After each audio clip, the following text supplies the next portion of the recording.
नमस्कार दोस्तों, मैं हूं राजेश मिश्रा। सबसे चौंकाने वाली एक खबर लेकर आया हूं। आज मैं रायपुर में इस समय मौजूद हूं रायपुर के अमलेश्वर में। और जो आप हमारे सामने पीछे कॉम्प्लेक्स देख रहे हैं, यह कॉम्प्लेक्स एक प्रकार का अवैध निर्माण है। इसके पीछे एक फैक्ट्री है। ये फैक्ट्री अलमारी की फैक्ट्री है। अलमारी फैक्ट्री के लिए जो इस ज़मीन के मालिक हैं, उन्होंने तकरीबन 1 एकड़ के आसपास ज़मीन खरीद कर रखी है और अपनी ज़मीन को छोड़कर जो सरकारी ज़मीन है, सड़क से लगी हुई करोड़ों की बेशकीमती ज़मीन है, उस पर अवैध निर्माण कर लिया है। और अवैध निर्माण करके ये बहुत बड़ा करोड़ों रुपए का इन्होंने कॉम्प्लेक्स तान दिया है। आइए अब हम आपको कॉम्प्लेक्स का दर्शन करवाते हैं। बने रहिए हमारे साथ। तो दर्शकों, आप ये देख सकते हैं कि ये जन सेवा पुलिस पेट्रोल पंप है। इंडियन ऑयल का पेट्रोल पंप है ये। मैं आपको इसको जूम करके भी दिखाऊंगा। ये जन सेवा police petrol pump Indian oil है, मतलब पुलिस विभाग के पेट्रोल पंप के ठीक सामने। मैं आपको बताऊंगा कि ये जो रोड है, ये सीधा जाता है पाटन के लिए, जो कि हमारे छत्तीसगढ़ प्रदेश के पूर्व मुख्यमंत्री हैं भूपेश बघेल जी, उनके पाटन क्षेत्र में ये रोड जाता है। और उसके अलावा जो ये रोड है, ये आपको लेकर जाएगा रायपुरा चौक में, जो कि हमारे रायपुर राजधानी का एक प्रमुख स्थल है, वहाँ पर लेकर जाएगा। अब हम आपको दिखाते हैं अवैध निर्माण। तो जो अवैध निर्माण है, हम लेकर चलते हैं। देखिए कितनी बड़ी इसने बिल्डिंग बनाई है, करोड़ों रुपए की बेशकीमती ज़मीन, और इस पर इन्होंने अवैध कॉम्प्लेक्स तान दिया है। दर्शकों, मित्रों,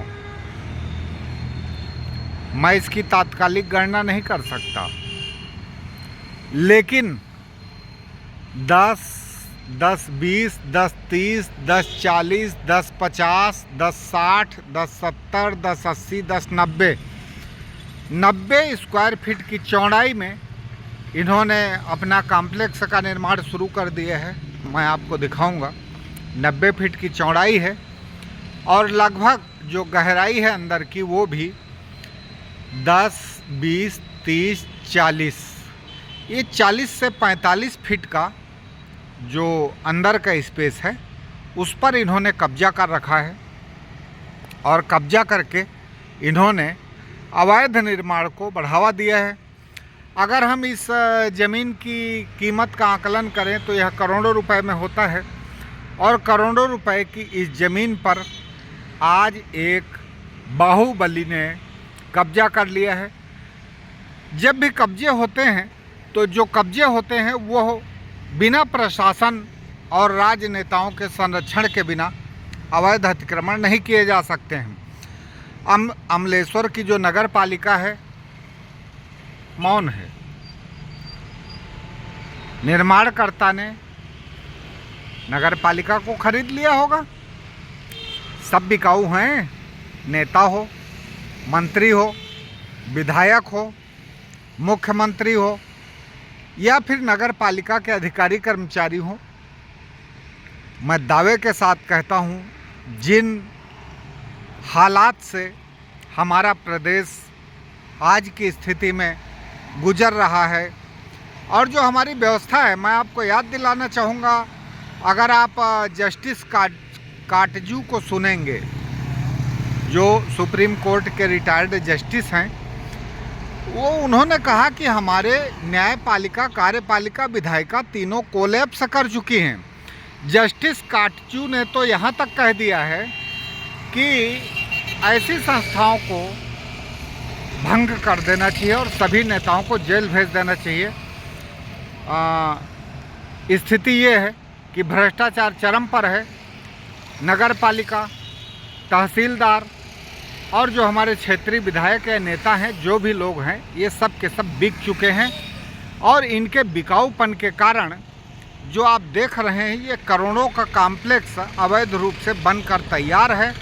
लगातार कार्य जारी है। लेकिन जो नगर पालिका के जिम्मेदार हैं वो अपनी आंखों को मूंद कर बैठे हैं। तो यहाँ मौके पर मौजूद हैं भाई साहब, हमारे साथ मिले हैं। हम ऑनर हैं यहाँ। आप ऑनर हैं। तो हाँ, अच्छा बताइए, किस हिसाब से आपको लगा कि यहाँ पे भ्रष्टाचार हो रहा है? सर थोड़ा सा इसको माइक को किस ऊपर हिसाब कर। से आपको लगा कि यहाँ भ्रष्टाचार हो रहा है? हमें शिकायत मिली कि जो क्या शिकायत? हमें शिकायत मिली है, हम अपने सूत्रों ठीक का है। कभी खुलासा नहीं करते नहीं नहीं, बिल्कुल करना भी नहीं चाहिए सूत्रों का खुलासा नहीं करते हैं है जी। यहाँ पे ठीक है, वैसे भी हम FIR वैसे भी हम दर्ज करने वाले हैं। FIR दर्ज? हाँ बिल्कुल, हम FIR वैसे भी हम दर्ज करने वाले हैं। मेरे ज़मीन का जी 11 बार सीमांकन हो चुका। 11 बार सीमांकन हो 11 बार सीमांकन हो चुका जी जी। विभिन्न पार्टियों के जरिए हाँ 11 बार सीमांकन हो चुका।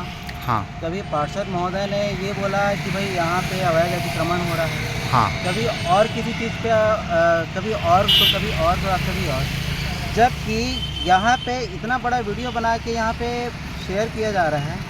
क्या पत्रकार महोदय को इस बात के बारे में जानकारी है कि ये जो बगल में है ये 1 एकड़ दबा के रखा गया है? नहीं, जानकारी नहीं। हम केस कर रखे हैं। हम अच्छा। केस कर रखे हैं इस पूरे सरकारी भूमि के रकबे में हम केस कर रखे हैं। 1 एकड़ वहाँ पे दबा के रखा गया है। बगल वाले ज़मीन की भूमि जिसका खसरा नंबर है 655, पूरा मूल खसरा है, 208 हेक्टेयर की ज़मीन थी, जिसमें 1.253 हेक्टेयर वो बेच चुके हैं। बाकी बचा 1.5 हेक्टेयर। जी कायदे के मुताबिक 1.5 हेक्टेयर बचना चाहिए था। जी आज भी रकबे में उनके 2 हेक्टेयर बचा हुआ है। जी। तो फर्जी तरीके से दस्तावेज तैयार करके नक्शा दुरुस्तीकरण का ये लोग फर्जी मामला तैयार कर रहे हैं, जिसमें पूरा नगर पालिका से लेकर हर कोई मिला हुआ है। मुझसे रिश्वत की मांग की गई 10 लाख की। 10 लाख रुपए मांगे? मुझसे किसने मांगे सर? वो नहीं, हम भी मैं खुलासा नहीं करेंगे, नाम नहीं पचड़े में लेंगे, नहीं नाम पड़ूंगा। पचड़े में नहीं पड़ना, इसलिए आप। रिश्वत की मांग की गई 10 लाख रुपए की कि आप हमको 10 लाख रुपए दीजिए, हम आपको परेशान नहीं करेंगे।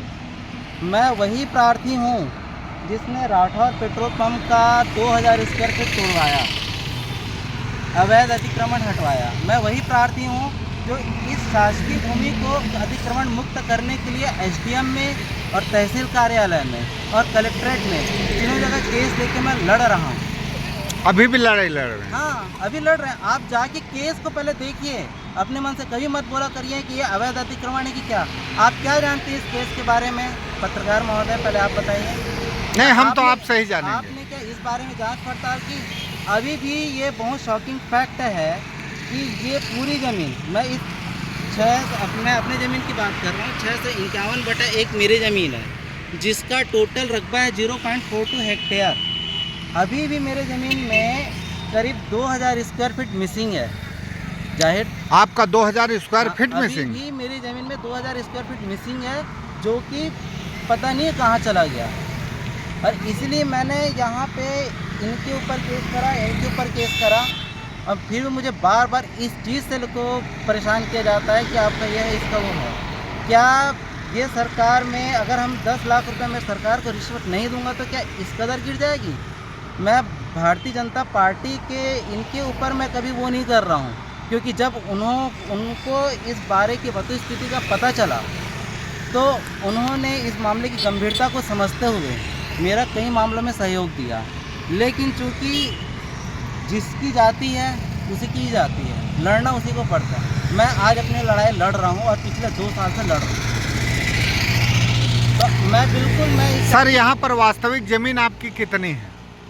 यहाँ पे मेरी वास्तविक ज़मीन है 16,500 स्क्वायर फीट, लेकिन मेरे कब्जे में है सिर्फ 15,500 स्क्वायर फीट। 1,000 स्क्वायर फीट अभी मिसिंग है और 1,000 स्क्वायर फीट जो कि भूतपूर्व भूमि स्वामी की है, जो मौके पे नहीं मिलने के कारण हमने उसकी रजिस्ट्री नहीं कराई। लेकिन हर रोज़ यहाँ पे इस कदर होने के चलते अब हम उस ज़मीन की भी 1000 स्क्वायर फीट की रजिस्ट्री कराएंगे, ताकि हमारे पास इस तरीके से आए तो हम डंकी की चोट पे यहाँ पे एक पेपर का स्टॉल लगाएं, हम खड़े हों अपने रजिस्ट्री पेपर के साथ और सरकार से दरख्वास्त करें कि हमको हमारी ज़मीन दें। कहाँ पे हमारी ज़मीन है, हमको दें, उठा के दें। आप मुझसे टैक्स ले रहे हैं, आप मुझसे प्रॉपर्टी टैक्स ले रहे हैं, आपने स्टाम्प ड्यूटी ली, आपने हर चीज़ लिया, तो क्या सरकार मुझे मेरा हक नहीं दे सकती? तो किस चीज़ का टैक्स लेती है? ये मैं आपसे इस बारे में जानना चाहता हूँ। तो बहुत- बेहतर ये रहेगा हम पेपर के साथ बैठें और उसके बाद कोई चीज़ बोलें। बहुत बड़ी बात आपने कही है। आपकी 1000 स्क्वायर फीट से अधिक जो ज़मीन है वो मिसिंग है। जिम्मेदार कौन है? तहसीलदार, नगर पालिका, विधायक, मुख्यमंत्री, तहसीलदार, या फिर जो जिम्मेदार है उसका पता सरकार क्यों नहीं लगाती है? और जो इनकी मिसिंग ज़मीन है उस मिसिंग ज़मीन को सरकार, जिम्मेदार खोज कर क्यों नहीं दे रहे हैं? ये ज़मीन के मालिक हैं और ये इस बात से परेशान है, लगातार इस बात की ये लड़ाई लड़ रहे हैं, लेकिन इनको इनका हक नहीं मिल पा रहा है। इस बात के लिए ये लंबे समय से लड़ाई लड़ रहे हैं। हम और आगे बात करेंगे। भाई साहब, सर, भाई साहब मैं आपसे बताइए। सर, ये आपने बताया कि बगल में 1 एकड़ की लगभग ज़मीन में अवैध अतिक्रमण जी, करके रखा गया। 650 जिसका खसरा नंबर है, जी, उस 650 खसरे नंबर पे करीब 1 एकड़ से ऊपर, जो कि दस्तावेजों में भूइयाँ पे आप जाएं तो दस्तावेजों में तो दिखता है किसके नाम से? ये शासकीय भूमि के नाम पर शासकीय दिखता है। भूमि के नाम पर लेकिन- दस्तावेजों में दर्ज है। हाँ। लेकिन हम्म। यहाँ पे इस चीज़ का टेक्निकली ग्लिच ऐसा है कि बगल में जो गोवर्धन साहू है, इन लोगों ने अपना 2011 में नायब तहसीलदार भिलाई 3 से एक ऑर्डर पारित किया, जिस पर उन्होंने नक्शा दुरुस्तीकरण का आवेदन दिया था। हम सहमत हैं कि आपने नक्शा दुरुस्तीकरण का ऑर्डर दिया, मतलब आपने ऑर्डर करवाया, सारी चीज़ों पे हम सहमत हैं। लेकिन आपके जो पूर्वजों की ज़मीन 2.8 हेक्टेयर है, आपने उसमें आधा ज़मीन बेचने के बाद आपके पास में 1.5 हेक्टेयर बचा होना चाहिए था। 2 हेक्टेयर कैसे बच गया? तो जो आधा हेक्टेयर, ये मोटा मोटी 1 एकड़ होता है, ये आप अपने शासकीय ज़मीन में आप कैसे अपने नाम पे चढ़ा दें? तो मैं इस चीज़ का बिल्कुल सवाल खड़ा करता हूँ और ये बेहतर हुआ कि आज आप आए, और मैं इस चीज़ को बिल्कुल चाहता हूँ कि हम इस चीज़ को on paper, on record, on नगर पालिका के रिकॉर्ड में पूरी सरकार के साथ हम मिल बैठ के इसको निराकरण करें, ताकि मुझे मेरी ज़मीन मिले, सरकार को उनकी ज़मीन मिले, ताकि जो शासकीय ज़मीन है उसमें सरकार अपनी योजनाएं ला सके। अच्छा, सरकार ने आपकी ज़मीन को खोज कर नहीं दिया, इसलिए आपने इस नहीं, खोज भूमि कर- पर अतिक्रमण कर लिया? कहाँ अतिक्रमण किया है? नहीं, वो तो आप कौन- बताएंगे सर। नहीं, वो तो 11 सीमांकन हुए हैं। 11 बार हाँ, सीमांकन। 11 बार सीमांकन हुए हैं। आप मुझसे रिकॉर्ड ले लीजिएगा, 11 बार हमने सीमांकन कराया था। नहीं, मतलब करीब 3 बार तो मैंने कराया, और उसके बाद फिर 8 बार राठौर ने सीमांकन कराया एप्लीकेशन देके, गोवर्धन साहू ने एप्लीकेशन देके नायब तहसीलदार में दिया, फिर तहसीलदार में दिया, और उसके बाद फिर नगर पालिका में दिया। फिर इनने 3 सीमांकन कराया। यहाँ पे दो गुमटियाँ थी जिसको मैंने हटाया। उन लोगों ने गुमटियाँ हटाने के विरुद्ध बदले की भावना के चलते मेरे खिलाफ और सीमांकन कराया। एक इंसान है दिनेश तिवारी, उसने मुझसे पैसे खाने के चलते उसने अलग सीमांकन कराया, और ऐसे करते करते 2 से 3 सीमांकन और हैं जो कि मेरे को फिलहाल में याद नहीं, मतलब डेट याद नहीं आ रहा, उनका नाम याद नहीं आ रहा। हाँ, लेकिन 10-12 बार आप सीमांकन 10 से करवा 11 बार मेरी ज़मीन का सीमांकन हो चुका। ये जाहिर तौर पे अपने आप में FIR किए जाने योग्य है कि आखिर ऐसा कौन लोग हैं जो इस तरीके का इंटेल दे रहे हैं कि भाई यहाँ पे अवैध अतिक्रमण हो रहा है, अभी यहाँ पे वो हो रहा है। वे लोग, उन लोगों को खुल के आगे आना चाहिए और उनके नाम पे FIR मैं खुद में अब FIR दर्ज करूँगा। और मैं वही कहना चाह रहा हूँ कि सरकार मुझे मेरी ज़मीन माफ़ के दे, सरकार अपनी ज़मीन खाली कराए, जो कि सरकार के खाते में है। 0.42 हेक्टेयर उसके खाते में है।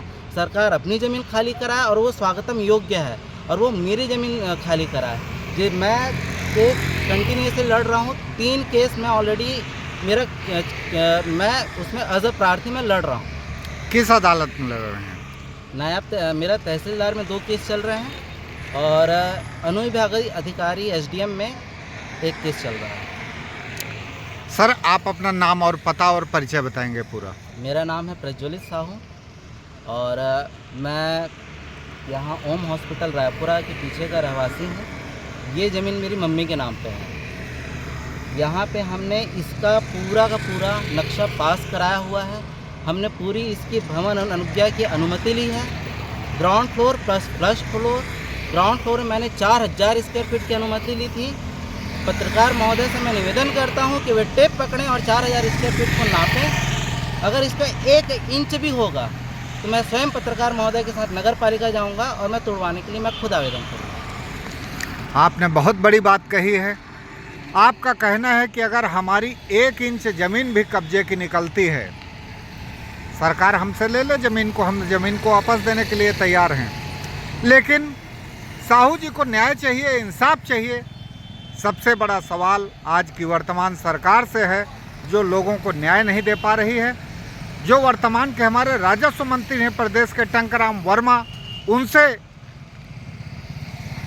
उम्मीद करती है हमारे प्रदेश की जनता और ऐसे नागरिक जो अपनी ज़मीनों के मामले में लगातार भुक्तभोगी हैं, तहसीलों के दफ्तरों के चक्कर लगा रहे हैं।